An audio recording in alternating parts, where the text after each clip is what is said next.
Hi, welcome to Tyne Valley Motorhomes. I'm Callum and this is a handover of the Tribute Sport T615.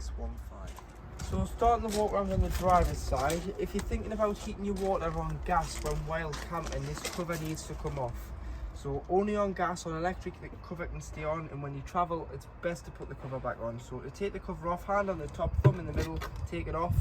Best place to keep this is in the driver's door pocket, and then when the driver gets in and sees that it's off, you can pop it back on before he climbs in the car. But that's when heating the water on gas. This cover must come off to allow the fumes out the side of the van, otherwise it will fail and not work because it can't get rid of its fumes. When hooking the vehicle up, whether you're doing this at home or you're doing this on a site, lift the lid on the hookup lead, lift the lid on the hookup point on the vehicle, hook the vehicle up first and then the sight, and do it in reverse order when unhooking, so that you're never walking around with a live lead in your hand. And when unhooking, there's a small blue clip there that you need to push down to bring the hookup lead out safely. LPG, so liquid petroleum gas, this is your gas locker. So using the habitation key, you can open your gas locker, and all the locks on the outside of the van with the habitation key. I've got my test bottle on here, and this motorhome runs off propane, so it'll fit 2 6-kilogram propane bottles in. Propane has a lot higher of a freezing point to butane. Butane is only known as summer gas, whereas propane will work all year round, and it has a different fitting butane anyway. So stick with propane if you can. Put your bottle on, strap it on so it's nice and strapped in, so it's safe. And then to connect the pigtail, so this is a pigtail, it connects to the top of the cylinder. It's a hand tighten, so it's a thumb wheel, so it's left to tighten, right to loosen, opposite ways with it being gas. Then what you can do is you can do 2 simple turns of the top valve on the cylinder, which opens the gas. Don't turn it all the way, because if you ever need to shut it off in emergency, it's far quicker just to turn it 2 turns than be turning 6 or 7 times to get the gas off quickly. You can store a second bottle at the back, which is always beneficial. Put a reserve on, and it means that once one bottle is empty, you can take the pigtail off and put it onto the full bottle and replenish the other bottle by swapping it at a colour dealer for another full bottle. Pressing the buttons in here, you've got your toilet. So this is your cassette toilet. So when it indicates it's full, to get it out, put your fingers underneath the orange bar here, lift it up and slide it out. Once you've slid it out, you can either carry it or you can wheel it like a suitcase to your waste disposal point, which is normally beside your toilet and shower blocks. To empty,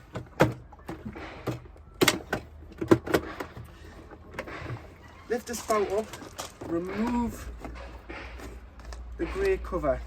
Put the grey cover to one side for a moment. Start to pour the contents out and press the orange button. It allows a bit of air and stops it glugging, and it'll pour consistently. Once you've done that, there's normally a tap, so put some water in, give it a rinse, tip out again before going in with a cap full of chemical, which can be either blue or green, and this is 120 ml of chemical in here. Once you've put the chemical in, you can push it back into the vehicle and use the toilet on board. Here you've got your 2 taps. So you've got grey, which is dirty water. So on the way out of your site, you would drive over a designated dirty water disposal point, which is your waste. Sometimes it can be a grid in the floor, sometimes it's just getting as close to the hedge or the verge and opening the tap and allowing your dirty water out. And then you've got your fresh, so if you've taken on a source of contaminated water, you're draining down for the winter, where you want to leave both taps open, or you simply not using the vehicle for a while, you can just turn it and allow the water out of the freshwater tank. On the back of the vehicle, you've got your high level brake lights, your reversing camera, which somebody's fitted on the back of the vehicle. To fill your freshwater tank, so we've talked about emptying it, to fill it, again with the habitation key, you can, this is a lockable cap, Carry a hose pipe and some hose pipe fittings, as it's mainly just a brass tap on site. Flat end of the hose into the van, other end onto the tap, so you need to screw on, and the hose lock end for the sides tap. Fill it until it overflows, or until you look on your control panel and think you've got enough water on board. But you can see on the control panel the level of fresh water, or you can just wait until it simply overflows and you've got a full tank. It's entirely up to yourselves. Awning light, which is on there. And then you do have storage in here. So at the passenger door, this is where you'd add your diesel fuel with the main Ford Transit key. You've got a lockable diesel cap there. Remove that and you can fill it. Weight plate for the main van is here, so 3.5 ton gross vehicle weight. That is your Ford generic weight plate from when it left the Ford factory. Engine batteries underneath the driver's seat with it being a Mark 7 Transit. And then to get underneath the bonnet, you need to use your key. So goes in at the front, turns to your left to release the bonnet, and then to take it off its second catch, you need to turn it to the right. And in here, you do have your fluid. So you've got your screen wash, which is this one here. It says your screen wash with your coolant. Brake fluid, engine oil filler, power steering fluid. To check the level of oil, you can check here with the dipstick. And then you do have your weights, so 3.5 ton gross vehicle weight, 4.4 ton train weight, front and back axle weights. So to operate your mains control panel, turn the vehicle on here, which is your master switch, which will give you 12 volt. If you're hooked up, you'll automatically get 230 volt. However, if you're not, you'll just get 12 of the leisure battery. You can view your leisure battery reading here by pressing, but take the hook up out to get a true reflection of the battery. You can view your vehicle battery as well, but it's always best that you have the little green light on the leisure, because the leisure battery is the battery that's designed to power the motorhome. You don't want to be using the van battery to power the items in the motorhome, as you could drain your vehicle battery to the point it won't start. You turn your pump on once you've checked how much water. So you can see there that we are a little bit low of water, so we've probably got about 30 litres of water on board. But I can turn the pump on and that'll pressurise the taps, toilet and shower. In the kitchen, which is across the back of the vehicle, you do have 3 gas burner hobs. So ensuring that your gas is on, you'll be able to push down and turn, and you can light your burners.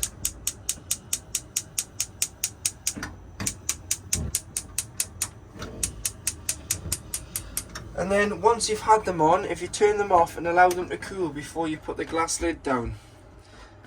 Otherwise you could shatter this, and always make sure this is down before you travel, because you don't want to try to drive with it up in case it does crash down, because it will smash as well, so do be careful of that. 2 230 volt sockets for your kettle and your toaster located in the kitchen. You've got to be hooked up for them to work. And over this side you do have your, so you can see that your pump's working as your water is pressurised, and it is getting warm now, so your hot water system is working as it should. Push the catches in. You've got some storage cups and plate and bowl holders there.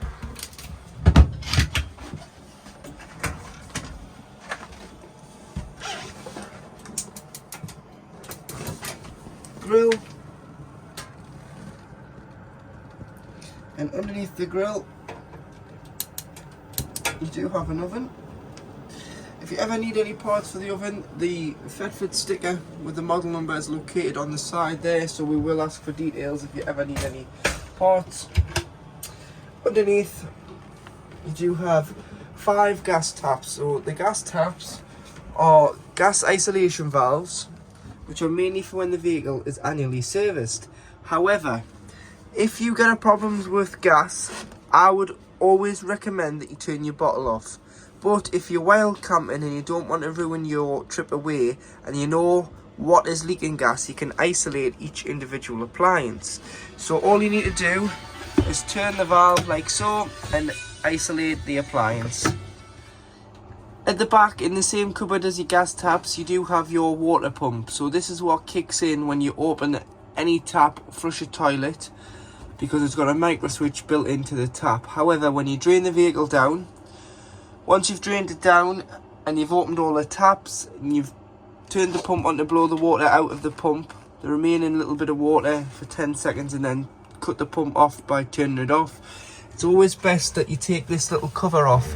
So this is a filter and this houses water. So in the winter you want to take this off. So get a tea towel, unscrew it, catch the little bit of water that'll be in there, take it off, because you don't want the water sitting there when the vehicle's stood on the drive or in the storage yard in the cold, because that will freeze, crack, and then you will come back to the vehicle to use it and you'll wonder why your pump's leaking water, and it's probably because that little plastic cover has got a split in it. So take that off to avoid the water from freezing in the cover. So to operate your Dometic fridge with freezer compartment, this square button here, to the left of it you've got your on off button, so you can press and hold and you can turn it completely off and you can turn it back on. And then to the right of this button you've got your mode button, so what source you want it to be on, which is this section here. Whether it's 230 volt, which is where the green light is at the moment, which you'd use on site, or you'd use at home if you're pre-chilling your fridge before you put your shopping in. When you travel, you can put it onto battery, and it's flashing there with an error because the engine isn't running at the moment. The engine has to be running to send a 12 volt feed to the fridge. It isn't off your leisure battery, it is off your engine battery when the engine is physically running. And then when you go wild camping or you're parked up and you've switched the engine off, you would have to put it onto gas when not hooked up, which is the next one down, which is just here. So gas when wild camping, you hear it ticking in the background. It's just priming the gas through until it lights, like so. And then if you were going back to a site once travelling, you'd go back to mains 230 volt. This is your temperature gauge, so little snowflake being the warmest, big snowflake being the coldest. When pre-chilling, have it on all 5. When you put your shopping in, just turn it down. But the best thing to do is, before your trip, when you hook the vehicle up a few days before, put your fridge on, and then the day before, put your shopping in, allow it to chill, and then when you're ready to drive, select battery, start the engine, unhook the van, and you're good to go to travel until you arrive back on your site and select mains or select gas if you're going wild camping. When not using the fridge, it's very important that you clean it out and leave the door open, just so it allows air to circulate and doesn't trap the air, because the door's not shut fully. Otherwise, if you did shut the door and not do this, you'll trap the air and it'll start to smell when you come back into the motorhome. To operate your Truma Ultra Heat, and this is your gas fire, so you've got a gas valve here which is 1 to 10. So making sure the gas bottle's on, and if you are doing a bit of wild camping and you want to heat the vehicle off gas, because that would be the only source you would have available, or if you're away in the winter and you want to double up and use the electric and gas together, you can, just so it heats the vehicle up far quicker than just relying on electric by itself, which you wouldn't be worried about in the summer, but in the winter you may want to warm the vehicle up as quick as possible. So 1 to 10. Looking in this hole here, you'll see the pilot light. So if I push down and turn, you'll see there that the flame is just here and that we are operating on gas. So you can adjust the thermostat on the gas side of the fire. And then you've got a 12 voltage assisted fan, which has got a 1 to 5 speed rating. If you don't want the fan on, you need to have this little selector in the off position, which convex out the front. But do just be careful when you walk past if you're having it like this with loose clothing, because it gets really warm. However, if you want it on manual mode, you can push it this side, So you can push it to the left, and what that does is it will continuously give the heat until you turn it down or you turn it off. However, on the right side, which is automatic, once the thermostat inside the vehicle picks up that it is too warm, it will cut out, and it'll cut back in once it drops temperature. So it's up to you whether you have it on automatic or manual. And then, like I say, if it is on off, just be careful that you don't catch your legs or loose clothing on here, because it's very hot. But that is the gas side of it. Just up here you've got the electric side of it. So normally with these fires you can use gas or electric, or you can just use electric if you don't want to use your gas. So you've got off in the middle, 2000 watts, which is 2 kilowatts, and 1 to 9 on the black dial in the middle. 9 is equivalent to 30 degrees, so you can adjust the room temperature. You can turn it down to 500, or you can turn it down to 1000 if you're on smaller CL sites or abroad. But normally in this country you would just use 2000 on most sites throughout the country. In your washroom, you've got a separate shower cubicle with hanging rail. So it's great if you have been caught out walking in the rain. You can put your hangers on there with your towels or your coats. Always make sure that the shower screen is tied back, so that when you're traveling it doesn't cause any damage. And make sure that you unscrew your shower head from the shower hose when winterizing and lie this pipe down. As you can see there, you don't want any water to sit in there with the tap open. And just be careful what you wash your shower screen and tray out with. No harsh chemicals or bleaches, because you could affect the finish. Just use a light spray, a multi-surface spray, or soap with a microfiber. Nothing abrasive, no scourers or anything, because you can scratch it. Same with the sink and the toilet.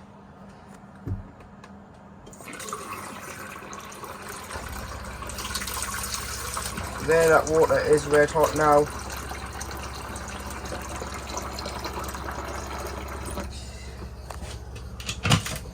Toilet cabinet above.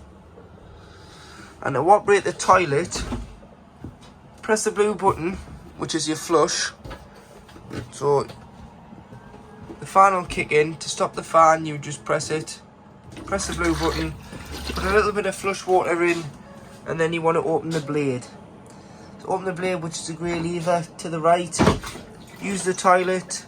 Give it a good flush after use. If you've got any pink liquid, put it into a spray bottle, dilute it with water, spray the bowl now, flush it, and then close the blade. You always need to make sure the blade is closed to get it out the outside of the van. If it's not closed, the cassette will not come out to be emptied. 3 green lights underneath the diagram of the cassette indicates that the cassette is full and it is time to empty it, rinse it, and replenish it with chemical. But this is your washroom. To operate your TV, which is a cello television, every time you move locations you will have to retune it. So get in the remote, the press menu, which is this one here, and do an auto search on the UK, and it'll find as many channels as it can. If you're still struggling to find that channel, or you're still struggling to pick up a signal, go in the cupboard above and you've got your TV booster, so you can adjust the booster. Failing that, you can loosen the aerial off, push it up, tighten, and direct the aerial on the top of the roof. But always make sure before you travel it's always pulled fully into the van in the right position, and the nut is tightened so that the wind doesn't cause any damage to the TV aerial. And you do have a little bit about your TV aerial here. And to make your sofas into a large double bed, all you need to do is slide the fronts forward and either put your backrests at the back or at the front. It doesn't make any difference to where the base cushion and backrest goes, because it all fills the space. However, what I would recommend is that you turn everything upside down, because you get the flatter surface to sleep on. whereas on the front you've got the bull nose and the ribs in the cushions, so it might be a little bit more comfortable for a night's sleep on the backs. Underneath the bench seat behind the driver's seat, you do have your fused spur for your ultra heat on electric. So that needs to be on. Always make sure it's on. If you've ever loaded it and you're struggling to get power to this dial here, when it shows green, when it's turned on, it's going to be that. So if you turn that off, there's no light on it. However, if I turn it back on, there's a light. So that needs to be on for the ultra heat to work on electric. This needs to be on to work the ultra store, which is your hot water system on electric. So you just turn that on and the water will automatically get up to temperature. However, if you don't have any water on board, or you're leaving the vehicle hooked up over the winter time on the driveway, just turn that fuse spur off. To heat the water on gas, it's the dial here. So what you need to do is you need to make sure that the cover is off on the outside of the driver's side of the vehicle, and then you can select your temperature from 30 to 70 degrees of water, and this is 10 litres at a time, and turn it down to the gas flame for it to work. If you were to ever get a red light on there instead of a green, it means that either the cover's on, or you've run out of gas, or your gas isn't turned on. So it can be either of the three.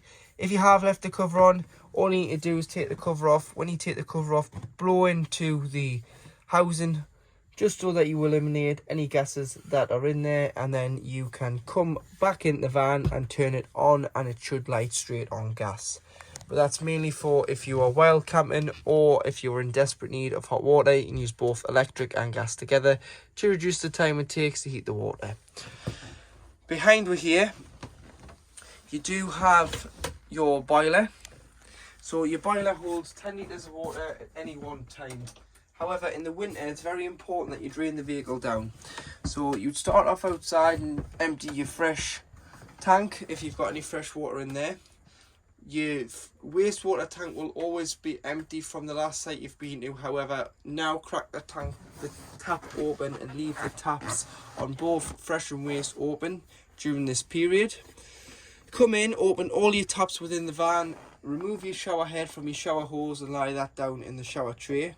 And then come to the boiler, flick this yellow switch up, and that will drain off all the 10 litres of water directly out underneath the chassis, and leave it stood up in position when you're not using it in the winter. When you come to reuse it, flick it back down, shut all your taps, shut your tanks outside, put your hose in, fill it with water, control panel on, pump on.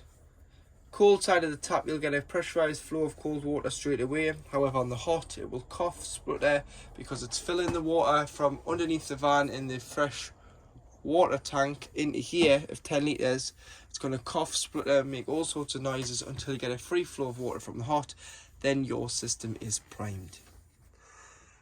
So in the cupboard, directly behind your driver's seat, you have your EC 155 power supply unit. So in here you've got all your fuses. So do carry some spare fuses. They're all listed here on what fuse does what and what amperage you need. So just carry an assortment pack, which you can buy off eBay or Amazon. Keep them in the van just in case a 12 volt item isn't working. If it's not working, it's going to be one or two things. Either the battery's dead or a fuse is blown. Normally it's a fuse, so you just pick that out and replenish the fuse.